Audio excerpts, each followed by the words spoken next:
Hi friends, మొన్న జరిగిన one day world cup final మ్యాచ్లో భారత మహిళల జట్టు వరల్డ్ కప్ గెలిచిన విషయం తెలిసిందే.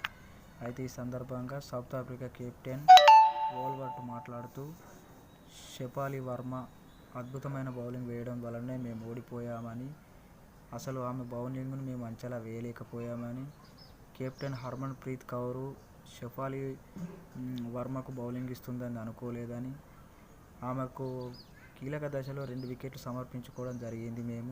దీనివల్ల నిరుత్సాహానికి గురయ్యాము. ఆమెకు మరిన్ని వికెట్లు ఇవ్వకూడదని మేము కొన్ని పొరపాట్లు చేయడం జరిగింది. ఈ పొరపాట్ల కారణంగా పార్ట్ టైం బౌలర్ షెఫాలి వర్మను అంచనా చేయకపోవడం కారణంగా మేము ఓటమికి గురి కావడం జరిగింది. ఏ విధంగా చూసుకున్నా షెఫాలి వర్మ బౌలింగు ఇవ్వడం అనేది హర్మన్ ప్రీత్ తీసుకున్న ఒక సంచలన నిర్ణయం. ఆ నిర్ణయం మా కుంపముంచింది.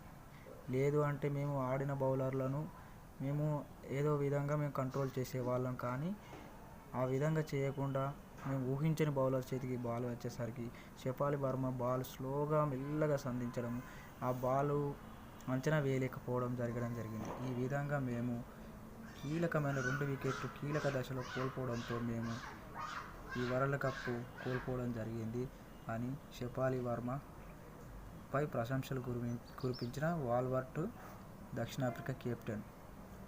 102 పరుగులు చేసి కూడా మా టీంను గెలిపించకపోవడం చాలా బాధాకరంగా ఉందంటూ వరల్డ్ కప్ ఫైనల్ తర్వాత ఆమె కన్నీటి పర్యంతరం కావడం జరిగింది. ఏది ఏమైనా షెఫాలి వర్మ అనే మెంబర్ మనకు వరల్డ్ కప్ అందించడం జరిగింది కాబట్టి, హర్మన్ ప్రీత్ కౌర్ తీసుకున్న నిర్ణయం మేరకు ఆమె అద్భుతంగా రాణించడంతో మనం విజయం సాధించాం కాబట్టి, ఏది ఏమైనా కానీ మన కెప్టెన్ హర్మన్ ప్రీత్ కౌర్ షెఫాలి వర్మను అభినందించవలసిన అవసరం ఎంతైనా ఉంది.